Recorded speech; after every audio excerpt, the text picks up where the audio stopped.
Esse formato do Inovar é um Parto fora do eixo, que é todo feito online, ele traz muita agilidade, é um projeto que acaba sendo mais barato, mas a gente precisa considerar que há algumas desvantagens. A gente traz conteúdo do Brasil inteiro, mas olha só, agora eu vou sentir falta do bolo de rolo, da cartola, junto com um cafezinho aqui em cima da mesa para conversar com Pernambuco e a paisagem da Veneza brasileira. Isso a gente consegue resolver na edição, coloca lá uma imagem de um sobrevoo sobre o Marco Zero, onde o rio Capibaribe encontra o mar. Pode até dar um sobe-somzinho de um frevo para entrar no clima.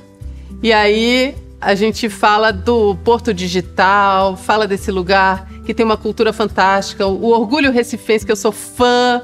Enfim, é um dos ecossistemas brasileiros mais respeitados do país e é de lá a nossa entrevistada. Quer dizer, ela nasceu em Santa Catarina, mas você vai ouvir o sotaque. Ana Uriarte é professora de graduação de futurismo e de novos negócios, mentora de programas de inovação como Startup Weekend, Hackathons e Startups Brasil Conecta. Líder de comunidade da Manguezal, que é uma comunidade de startups lá do Recife, e além disso é fundadora de uma edtech chamada Happen. Tá certo, Ana? Oi, Patrícia, tudo certo.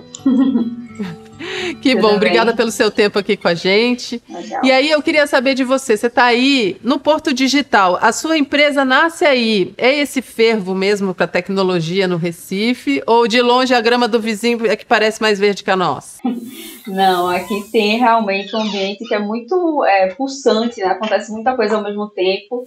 O Porto Digital, para quem não conhece, é o maior parque tecnológico urbano da América Latina, então a gente de fato tem um grande marco de desenvolvimento em inovação, né, empreendedorismo e startups aqui em Recife.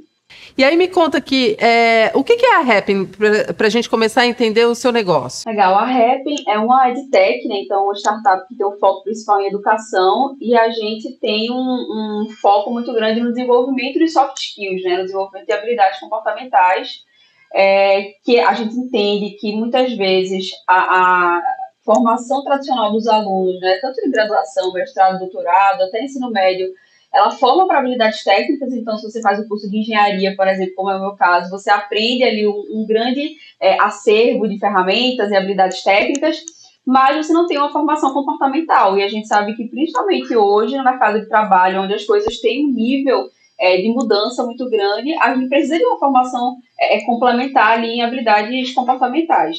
E aí, olhando um pouco para essa demanda, a gente criou essa startup. É uma plataforma ou é uma plataforma de cursos? O que é exatamente? Como é que a gente entra em contato com esse conteúdo? Hoje, especificamente, a gente tem um produto principal que se chama Quark, que é um aplicativo, né? Então você acessa ele de forma mobile e ele é voltado para jovens, então pessoas de 15 a 25 anos. E aí é um aplicativo que instituições de ensino técnico, tecnólogo, graduação, enfim, mestrado, podem adquirir, e aí os alunos têm acesso a essa plataforma através da instituição de ensino. Então, a gente, de fato, tem um quê de formação educacional, de fato, que está ali casadinha com a formação técnica dos alunos. E aí, falando dos desafios de empreender fora do eixo, que tipo de apoio aí em Recife você conta, por exemplo, no Porto Digital? Você sente realmente que esse ecossistema contribui para o desenvolvimento da sua startup? Com certeza, né? Quando a gente fala de um ecossistema, né, ele é formado por vários diferentes agentes. Então, a gente tem startups, parque tecnológico, incubadora, aceleradora, e aqui em Recife a gente tem um ecossistema muito rico, e quando a gente fala isso, quer dizer que a gente tem muito desses atores, né? Então, se você está criando uma startup, você quiser participar de um programa de desenvolvimento, como foi o meu caso, né, de desenvolver negócios, você tem ali os programas que tanto o Porto Digital, o Sebrae, que também é um player muito forte aqui de Recife, oferece. Então, fazer parte de um ecossistema que é tão rico, com certeza foi uma virada de chave para o nosso negócio, que muitas vezes negócios e startups que nascem em outros ecossistemas, em outros estados, né, cidades que não têm um ecossistema de inovação tão desenvolvido, sofrem um pouco mais do que a gente. E aí, em paralelo, falando aí de toda essa atuação que você tem, o Manguezal, que é essa comunidade, é uma comunidade de startups independente do Porto Digital. Quer dizer, você no Recife tem opções, né? Quer empreender, você pode procurar desde o Manguezal até o próprio Porto Digital para buscar apoio. O Manguezal é a nossa comunidade de startups local. Eu sempre digo que quando a pessoa está chegando no ecossistema, é o primeiro local que ela tem que buscar, porque de novo, cada agente do ecossistema ele tem um objetivo e uma função diferente. E a Manguezal é esse grande player que entrega para os empreendedores todas as oportunidades que estão acontecendo no ecossistema. Então, se você é um empreendedor stage que está procurando ali um programa do 0 por 1, como a gente brinca dizendo, a gente vai saber indicar os programas tanto do Porto quanto do Sebrae. Se você é um empreendedor que já tem um produto desenvolvido, já tem MVP e talvez precise de um financiamento, a gente também sabe indicar quais são os editais, quem são tanto edital de fundo perdido quanto de aceleradora, quem são os programas, né, que você pode ir. Então, a Manguezal ela tem esse grande papel de abraçar, né, digamos assim, empreendedores que estão em diversos níveis de desenvolvimento empreendedor. E me conta uma coisa, Ana, como é que é a atuação ou a participação das mulheres? Você que circula tanto, né, pelo ecossistema e pela própria comunidade Manguezal, as mulheres estão presentes, estão ganhando mais relevância aí entre os empreendedores?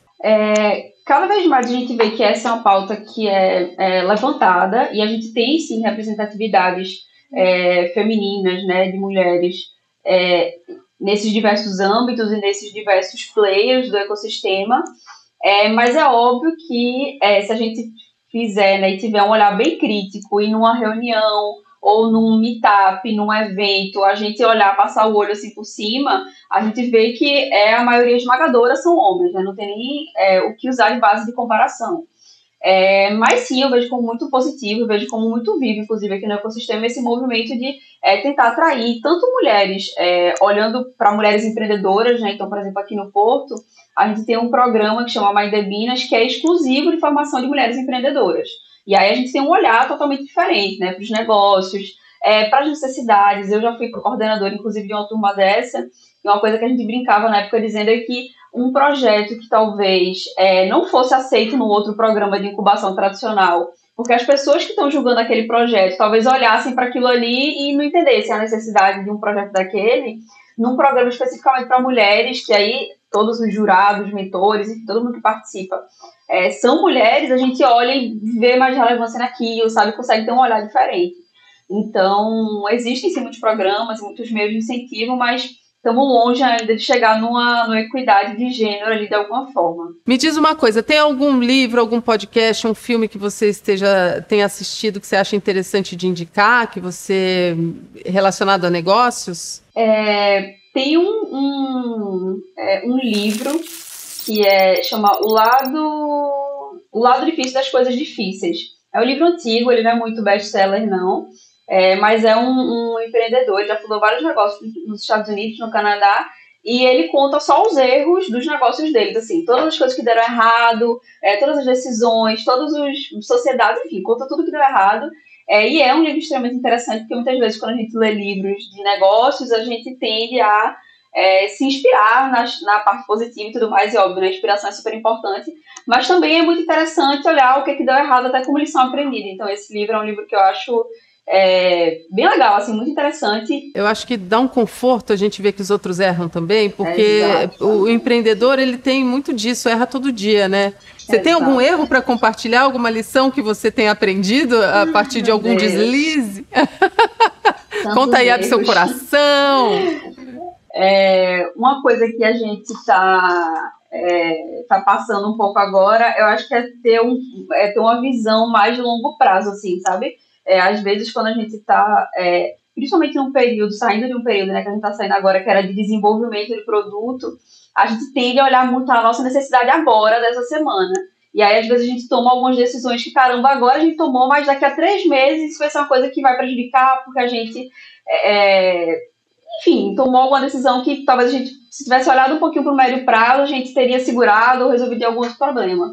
Então, acho que, óbvio, né, quando a gente fala de startup, as coisas mudam muito rápido, enfim, às vezes a gente, de fato, tem que tomar decisão para resolver o problema daquele dia. Mas acho que ter essa visão de longo prazo, de qual é a consequência que isso vai me trazer, acho que é uma lição aprendida que eu já ouvi muita gente falar, mas talvez não tenha colocado tanto em prática, mas, enfim, agora eu aprendi.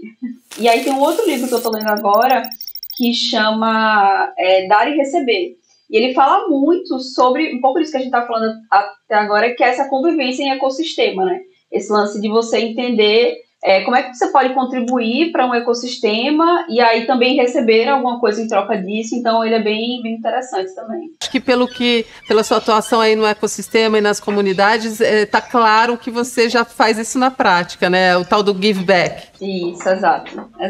É super importante, né? É uma coisa que a gente... Pode falar. Posso? Uma coisa que eu sempre digo é que se eu conheci o ecossistema através da Manguezal, né, que é a nossa comunidade de startups, quando outras pessoas tocavam a comunidade. E aí eu sempre digo que, quem sabe, eu tô sendo a pessoa que organiza as ações da Manguezal hoje para que lá na frente outra Ana, né, outra pessoa, outra, enfim, empreendedora, possa conhecer também o ecossistema e aí, quem sabe, empreender, criar um negócio. Então, é de fato um give back. Querida, muito obrigada e parabéns aí pelo seu trabalho, muito sucesso para você, tá? Obrigada, Patrícia, obrigada pela oportunidade. A próxima vez só com bolo de rolo aqui em cima da mesa. Sim, senhora, presencial. Um grande beijo. Valeu, tchau, tchau.